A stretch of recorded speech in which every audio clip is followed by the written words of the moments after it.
मैं मनीष हिंदुस्तानी आप सभी को नमस्ते, सलाम और सत श्री अकाल करता हूँ। मैं आज एक गंभीर विषय पे बात करना चाहता हूँ। जैसा कि आप समाचार सुन ही रहे होंगे, फिलिस्तीन सॉरी आपका ईरान और आपके क्या नाम है कि इजराइल में युद्ध छिड़ा हुआ है। तो मैं कुछ इस मुद्दे बात करना चाहूँगा, कुछ अमेरिका के बारे में कहना चाहूँगा, कुछ ईरान के बारे में कहना चाहूँगा। तो शुरुआत मैं अमेरिका से करता हूँ। तुम करो तो माफ, हम करे तो पाप, ये ईरान कह रहा है। तुम चाहे तो तुम अब मिलिट्री अपना बढ़वाओ, तुम चाहे तो न्यूक्लियर बम बनाओ, तुम चाहे तो दूसरे पे युद्ध नीति थोपो, तुम चाहे तो दूसरे पे टैरिफ लगाओ, और तुम चाहे तो युद्ध रोको, तुम चाहे तो हर चीज तुम्हारे मुताबिक नहीं होगा। तुम कहीं के गॉड नहीं हो, तुम भी एक देश हो, लीडर हो, मानते तुम ताकतवर हो, लेकिन ताकतवर का मतलब ये नहीं होता है कि दूसरों पे अत्याचार करना और दूसरों पे पाबंदी लगाना। क्यों? किसी को राइट नहीं है कि वो अपने न्यूक्लियर बम बनाए, किसी को राइट नहीं है कि वो अपने तरीके से जिए, किसी को राइट नहीं है कि वो अपने तरीके से रहे। हाँ, तुम्हें इतना डर है, तुम्हें डर है कि तुमको खतरा है। एक ईरान भी एक संपन्न देश है, पढ़ा लिखा देश है, वहां भी लोग पढ़े लिखे रहते हैं।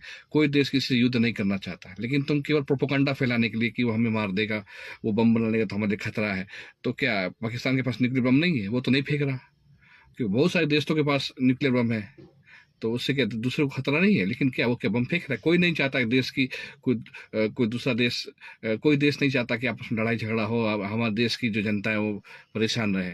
सबको पीस और सबको शांति पसंद है, क्योंकि ये सेंचुरी 21st सेंचुरी जो है पीस में जो सब लोग पढ़े लिखे, अधिकतर लोग पढ़े लिखे हैं, सबको अपनी जिंदगी और अपनी रोजी रोटी से मतलब है, ना कि लड़ाई झगड़े से।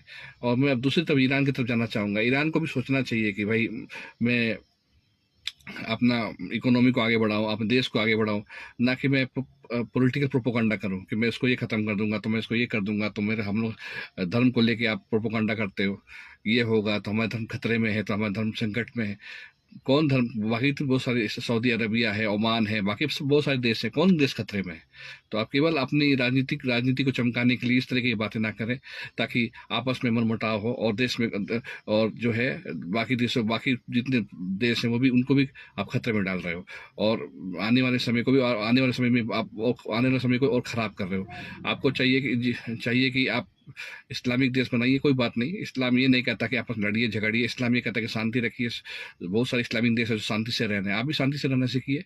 और भारत एक ऐसा देश है जो सब धर्म के लिए उसकी जगह है, सब धर्म को इज्जत करता है, सम्मान करता है। तो भारत जैसे देशों को भी इस पे मजबूरन कूदना पड़ता है, और उनको भी आर्थिक स्थिति कमजोर होती है, तेल तेल महंगा होगा, सब कुछ ही चीजें महंगी होगी, तो ये सब चीज को आपस